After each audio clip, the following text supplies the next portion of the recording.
बिस्मिल्लाहिर्रहमानिर्रहीम। अस्सलाम वालेकुम। इस लेक्चर से हम अकाउंटिंग का बाकायदा आगाज़ करने जा रहे हैं। तो सबसे पहले हम लोग ये बात करेंगे कि अकाउंटिंग बेसिकली क्या है, तो आगे के काम आपके लिए आसान हो जाएंगे।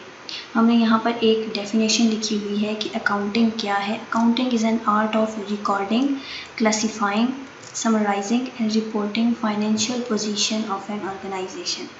तो अकाउंटिंग क्या है? एक आर्ट है रिकॉर्डिंग का, और जो अकाउंटिंग हमने करनी है वो किसी न किसी ऑर्गेनाइजेशन की होगी। ऑर्गेनाइजेशंस हमारे पास दो तरह की होती हैं, बिजनेस ऑर्गेनाइजेशंस और नॉन बिजनेस ऑर्गेनाइजेशंस। जो बिजनेस ऑर्गेनाइजेशंस होती हैं उनका अल्टीमेट गोल होता है प्रॉफिट अर्न करना, और जो नॉन बिजनेस ऑर्गेनाइजेशंस होती हैं उनका अल्टीमेट गोल होता है लोगों की भलाई के लिए काम करना, उनकी वेलफेयर के लिए काम करना। हमने दोनों की अकाउंटिंग करनी है। ऐसा नहीं है कि हम नॉन बिजनेस की अकाउंटिंग नहीं करते, लेकिन फ़िलहाल हम ओवरऑल बिजनेस ऑर्गेनाइजेशन की बात कर रहे हैं। हमने पहले समझना है कि ये आर्ट है रिकॉर्डिंग का। रिकॉर्ड का क्या मतलब होता है? किसी भी चीज़ को अपने पास सेव कर लेना। फॉर एग्ज़ाम्पल, जिस तरह से अभी मैं ये लेक्चर रिकॉर्ड कर रही हूँ और फिर ये मेरे पास सेव हो जाएगा। अकाउंटिंग की पहली रिक्वायरमेंट क्या है कि जो भी एक्टिविटीज़ परफॉर्म हो रही हैं इनको रिकॉर्ड कर लेना। जो भी बिजनेस ट्रांजैक्शंस हो रही हैं इनको अपने पास रिकॉर्ड करना है। फॉर एग्ज़ाम्पल, आपने एक शॉप खोली है, वो शॉप आपका बिजनेस है और शॉप आपने प्रॉफिट के लिए, अर्निंग के लिए ही यकीनन ओपन की है। तो इस शॉप में डिफरेंट मुख्तलिफ़ किस्म की एक्टिविटीज़ भी होंगी। आप माल ख़रीदेंगे। अगर आपने कोई स्टोर ओपन किया है तो उसके लिए आपको आटा, दालें, चीनी वगैरह ख़रीदना होगा और फिर इनको मार्केट में अपने कस्टमर्स के हाथ बेचेंगे। तो ये जो माल है, ये जो मर्चेंडाइज़ है जो आपने ख़रीदे हैं, उसकी ट्रांजैक्शन को भी आपने रिकॉर्ड करना है। और जो माल आप बेच रहे हैं ये भी आपकी एक ट्रांजैक्शन है, इसको भी आप अपने पास रिकॉर्ड करेंगे। इसके अलावा आपके पास बिजली का बिल भी आएगा। अगर आप खाना वगैरह भी वहीं पकाते हैं, गैस का कनेक्शन है, तो इसका बिल भी आपको पे करना पड़ेगा। तो ये सारी ट्रांजैक्शंस आपको रिकॉर्ड करनी हैं। रिकॉर्ड करने के बाद कुछ टाइटल्स आते हैं हमारे पास, जैसे कैश। मैं पैसा दे रही हूँ या पैसा ले रही हूँ तो उसके लिए क्या टाइटल है? कैश। इसके अलावा अगर मैं परचेज़ कर रही हूँ तो उसके लिए परचेज़ अकाउंट। मैं कोई माल बेच रही हूँ तो उसके लिए सेल्स अकाउंट। इसके अलावा अगर कोई इलेक्ट्रिसिटी बिल पे किया है तो उसके लिए यूटिलिटीज़ अकाउंट। यूटिलिटीज़ किसे कहते हैं? यूटिलिटीज़ में बेसिकली आपके इलेक्ट्रिसिटी, गैस, इंटरनेट, टेलीफोन, ये सारे जो है ना वो यूटिलिटीज़ कहलाते हैं। ये सारी यूटिलिटीज़ जो मैं लिखती जा रही हूँ, जो जितने भी टाइटल्स हैं इनमें cash, purchases, sales, utilities, salaries, rent, तो यहाँ मुख्तलिफ़ किस्म की टाइटल्स हैं जो यहाँ पे खुलेंगे, जिन्हें हम अकाउंट्स कहते हैं। इसके अलावा आप जिन जिन कस्टमर्स को अपना माल बेच रहे हैं उनको अलग अलग रिकॉर्ड करेंगे तो ये भी अकाउंट्स हो गए। तो इस तरह बहुत से अकाउंट्स हमें रिकॉर्ड करने होंगे जिन्हें हम हेड ऑफ़ अकाउंट्स कहते हैं, जिनमें assets, liabilities, expenses, owners equity, जिन्हें आगे चलकर हम डिस्कस करने वाले हैं। ये वो अकाउंट्स होंगे जिनको हम रोज़ाना की बेस पर रिकॉर्ड करेंगे और फिर इनको क्लासीफाई करना है। क्या करना है? हमने इनको क्लासीफाई करना है, मतलब इनको सेपरेट कर देना है। क्लासीफाई का मतलब होता है सेपरेट कर देना। तो मुख्तलिफ़ किस्म की एक्टिविटीज़ के अंदर हमारे पास पैसा आया भी होगा और गया भी होगा। तो फाइनली मैं सिर्फ कैश को फोकस कर रही होंगी, तो अब मैं बेसिकली कैश की सारी एक्टिविटीज़ को एक जगह ले आऊँगी और समराइज़ कर दूँगी। और ये देखना है कि एक महीने के अंदर मेरे पास से कितना पैसा आया है और मेरे पास से कितना पैसा गया है। नेक्स्ट है हमारे पास समराइजिंग। समराइजिंग में क्या करते हैं कि ये सब अकाउंट्स को क्लासीफाई करने के बाद इनको समराइज करते हैं कि एंड पे हमारे पास क्या बैलेंस है हर अकाउंट का, कितना पैसा गया है हमारे पास से और हमारे पास कितना पैसा आया है। लास्ट पॉइंट है हमारे पास reporting financial position of an organisation. तो फाइनली मुझे ये देखना है कि मेरा बिजनेस कैसा परफॉर्म कर रहा है। अगर मैं पूरे साल की इंफॉर्मेशन लेती हूँ, फॉर एग्ज़ाम्पल 1 जनवरी 2019 से लेकर 1 जनवरी 2020 तक मेरे बिज़नेस ने कैसी परफॉर्मेंस दी है, अच्छी दी है, बुरी दी है या एवरेज दी है, और मेरा कारोबार आज कहाँ है, मतलब क्या फ्यूचर में मार्केट में उसका सर्वाइवल नज़र आ भी रहा है या नहीं, ये ना हो कि बाद में मुझे उसको बंद करना पड़े। ये सारी इन्फो मुझे इस प्रोसेस से ही मिल सकती है कि मेरा बिज़नेस, जो मेरे बिज़नेस की फाइनेंशियल पोजीशन है वो क्या है।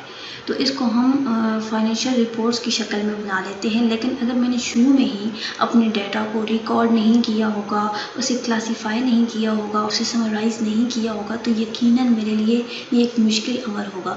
तो इससे हटकर अगर मैं डे टू डे और डेट वाइज ये काम करती रहूँगी तो एंड पे भी फाइनेंशियल रिपोर्ट मेरे लिए बनाना आसान होगी, क्योंकि मेरे पास हर एक इन्फो जो है वो मौजूद होगी और हम इस इन्फो को रिपोर्ट में ले आएंगे, जिन्हें हम फाइनेंशियल स्टेटमेंट्स कहते हैं। फाइनेंशियल स्टेटमेंट्स हमारे पास दो तरह की होती हैं, प्रॉफिट एंड लॉस और balance sheet. Profit and loss जिसे हम इनकम स्टेटमेंट भी कहते हैं, और बैलेंस शीट जो कि हमारी बिजनेस की फाइनेंशियल पोजीशन को बताती है कि हमारे बिजनेस की ग्रोथ क्या है। अगर हमारे बिजनेस की ग्रोथ अच्छी नहीं जा रही होगी तो मैं उसके लिए अभी से प्लानिंग करूँगी, डिफरेंट स्ट्रेटजीज़ बनाऊँगी कि उन स्ट्रेटजीज़ को अप्लाई करने के बाद मैं किस तरह से अपने बिजनेस को ग्रो कर सकती हूँ, किस तरह से उसकी सेल्स को इंक्रीज़ कर सकती हूँ, किस तरह से कॉस्ट को मिनिमाइज़ करना है, एक्सपेंसेस को कम करना है, ताकि मेरा बिजनेस अपने पैरों पर खड़ा हो सके और फ्यूचर में मैं अपने बिजनेस को सिक्योर देख सकूं। अब हम अकाउंटिंग की बेसिक टर्म्स को पढ़ने वाले हैं, जो आगे जाकर आपके लिए बहुत यूज़फुल होंगी, जिनमें assets, liabilities, revenue, expense, income, ये सब हम पढ़ेंगे। सबसे पहले है एसेट। हमारे पास asset is the financial source in business. Asset क्या है? जो भी काम पैसे कमाने के लिए किया जाता है उसे हम बिजनेस कहते हैं, और बिजनेस में हम कोई ना कोई रिसोर्स लगाते हैं फ़ायदा कमाने के लिए, उसे हम एसेट कहते हैं, जैसा कि कैश हो गया, मशीनरी, बिल्डिंग वगैरह। एसेट हमारे फाइनेंशियल सोर्सेज होते हैं, हमारे असासा होते हैं जो हम बिज़नेस में लगाते हैं ताकि फ़ायदा हासिल कर सकें। इसमें हमारे पास कैश है। कैश में हमारे पास natural resources, land, oil and gold वगैरह हो सकता है। मशीनरी में गाड़ियाँ वगैरह, इन्वेंट्री में फूड वगैरह, और सप्लाईज़ में फर्नीचर वगैरह हो सकता है। और इसमें रिसीवेबल रिसोर्सेज भी होते हैं। रिसीवेबल रिसोर्सेज वो होते हैं, फॉर एग्जांपल आप इंस्टॉलमेंट पर कुछ चीज़ें बेचते हैं तो महीने के एंड पर आपको जो कैश मिलेगा उसको हम रिसीवेबल रिसोर्सेज, तो वो कैश जो है वो रिसीवेबल रिसोर्सेज में आता है। इसी तरह पेएबल रिसोर्सेज भी होते हैं। पेएबल रिसोर्सेज वो होते हैं, अगर आपने किसी के पैसे उधार पे लिए हैं, उसको देने हैं, तो वो आपके लिए पेएबल हो गए। तो यहाँ पर हमारे पास दो तरह के एसेट्स होते हैं, टेंजिबल एसेट्स और इंटेंजिबल एसेट्स। टेंजिबल एसेट्स वो होते हैं जिनकी कोई फिजिकल अपीयरेंस होती है, जिन्हें हम देख सकते हैं, छू सकते हैं। फॉर एग्जांपल बिल्डिंग हो गई, मशीनरी, हमारे नेचुरल रिसोर्सेज हो गए, सप्लाईज हो गई, रिसीवेबल्स, ये सारे टेंजिबल एसेट्स हैं। और इंटेंजिबल एसेट्स वो होते हैं जिनकी कोई फिजिकल अपीयरेंस नहीं होती, जिन्हें हम छू नहीं सकते। फॉर एग्जांपल कॉपीराइट और गुडविल। गुडविल क्या होती है कि अगर आपकी अच्छी रेपुटेशन है मार्केट में, लोग आपके प्रोडक्ट को ज़्यादा बाय करते हैं, हालांकि आपकी जो प्रोडक्ट की प्राइस है और जो कंपेटिटर की प्रोडक्ट की प्राइस है वो सेम हो सकती है, लेकिन लोग आपकी प्रोडक्ट ज़्यादा बाय करते हैं। क्यों? क्योंकि आपकी रेपुटेशन मार्केट में अच्छी है। वर्ड टू माउथ जो है वो आपकी रेपुटेशन मार्केट में ज़्यादा अच्छी है, जिसकी वजह से लोग आपकी प्रोडक्ट को ज़्यादा बाय करते हैं। तो ये इनटेंजिबल एसेट्स हो गए। सेकेंड नंबर पर है हमारे पास लायबिलिटीज़। लायबिलिटीज़ क्या होती हैं?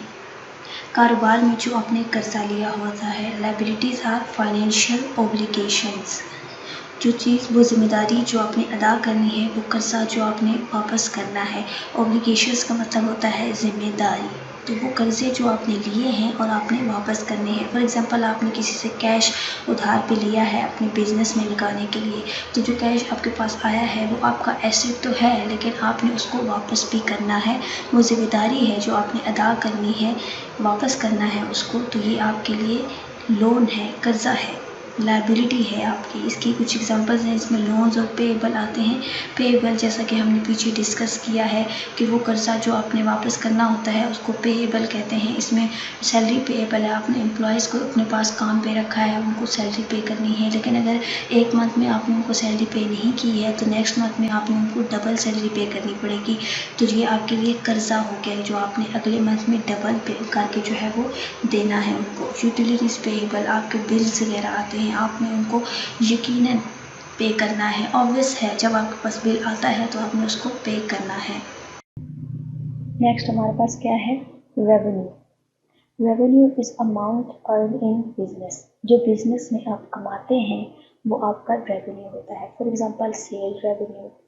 अगर आपने कोई परचेज की है, आपने कोई मोबाइल ख़रीदा है 10,000 में, आपने उसको ख़रीदा है और आप उसको बेच रहे हैं 15,000 में, तो ये जो आपके पास रेवेन्यू आया है 5,000 का, ये आपका सेल रेवेन्यू है। इंटरेस्ट रेवेन्यू, बैंक्स वगैरह, बैंक जो लोन्स प्रोवाइड करते हैं और फिर उस पर इंटरेस्ट चार्ज करते हैं, तो उसके लिए जो वो रेवेन्यू अर्न करते हैं वो इंटरेस्ट रेवेन्यू होता है। सर्विस रेवेन्यू क्या होता है कि अगर मैंने किसी के लिए कोई एक्टिविटी परफॉर्म की है तो उसके बदले में जो रेवेन्यू होगा वो सर्विस रेवेन्यू कहलाएगा। जिस तरह से वेब डिज़ाइनर्स होते हैं वो वेबसाइट्स को डिज़ाइन करते हैं और जो रेवेन्यू लेते हैं वो सर्विस रेवेन्यू होता है। रेंटल रेवेन्यू, फॉर एग्जांपल आपने कोई बिल्डिंग अपनी रेंट पे दी हुई है तो जो रेवेन्यू आप लेते हैं वो रेंटल रेवेन्यू हो गया। नेक्स्ट है हमारे पास expense. Expense is the amount paid to produce a revenue in business. जो खर्चा आपने बिजनेस में किया है ताकि आपको फ़ायदा हासिल हो सके वो आपका एक्सपेंस है। इसमें भी वही सारे आ जाते हैं, salary expense, utility, maintenance, income tax, advertising, depreciation expense. Salary expense क्या है कि आपने जो एम्प्लॉयज़ को सैलरी पे करनी है वो आपका एक्सपेंस है, लेकिन अगर आप उस टाइम पे नहीं देते, एक मंथ में आप उनको वो सैलरी पे नहीं करते हैं तो अगले मंथ में देनी पड़ेगी। तो जब आप अगले मंथ में देंगे तो वो आपकी लायबिलिटी हो गई, और जैसे ही आप लायबिलिटी पे करते हैं तो ऑटोमेटिकली वो एक्सपेंस हो जाता है। यूटिलिटी एक्सपेंस वही हो गया जो आपने बिल्स पे करने हैं तो ये भी आपका एक्सपेंस है, आपका खर्चा है। मेंटेनेंस एक्सपेंस, आपने बिजनेस को मेंटेन रखने के लिए और इसके अलावा अगर आपकी कोई मशीनरी वगैरह ख़राब हो गया उसको रिपेयर कराने के लिए जो खर्चा आपने बिजनेस से निकाला है वो मेंटेनेंस एक्सपेंस हो गया। इनकम टैक्स, बिजनेस में जो इनकम आपकी आती है उस पर जो आप टैक्स पे करते हैं वो इनकम टैक्स एक्सपेंस हो गया।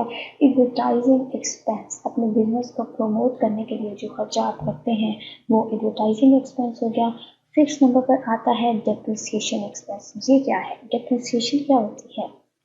टाइम के साथ एसेट की वैल्यू में जो कमी आती है उसे हम डेप्रिसिएशन कहते हैं। The decline in the value of asset with respect to time. For example आपने आज एक लैपटॉप खरीदा है 50,000 का, लेकिन 1 साल बाद या 2 साल बाद उसकी वैल्यू में कमी आती है तो 50,000 से 40,000 पर आ जाता है, तो ये जो उसकी वैल्यू में कमी आती है उसे हम डेप्रिसिएशन कहते हैं। टाइम के साथ किसी एसेट की वैल्यू में जो कमी आती है वो उसे हम डेप्रिसिएशन कहते हैं। लास्ट पे है हमारे पास income. Income is the economic benefit in business. आपने बिजनेस में खर्चा तो किया है, अब आपको उससे फ़ायदा कितना हुआ है, कितना कमाया है आपने, वो आपकी इनकम है। इनकम को हम किस तरह से कैलकुलेट करते हैं? Revenue minus expense. For example आपने एक मोबाइल परचेज़ किया है 25,000 में, आपने उसको बेचा है 30,000 पर, ये आपका रेवेन्यू है। 30,000 में से माइनस कर लेंगे 25,000 को तो आपके पास 5,000 आ जाएगा, वो आपकी इनकम है। तो इसी तरह से अगर आपने नेट इनकम कैलकुलेट करनी है तो पूरे एक साल में जो आपके पास रेवेन्यू आया है आप उसको ऐड करेंगे और पूरे एक साल के एक्सपेंसेस को ऐड कर लेंगे, तो इस तरह से नेट रेवेन्यू से माइनस कर लेंगे नेट एक्सपेंस, तो आपके पास नेट इनकम आ जाएगा। तो ये था हमारा आज का लेक्चर। उम्मीद है आप सबको अच्छे से समझ आ गई होगी। अपने अगले लेक्चर में हम ओनर्स इक्विटी के बारे में पढ़ेंगे। उसको मैंने इस लेक्चर के साथ शामिल नहीं किया क्योंकि वो थोड़ा वाइड है, उसको अलग से करने की ज़रूरत है। तो मिलते हैं अगले लेक्चर में, तब तक के लिए अल्लाह हाफिज़।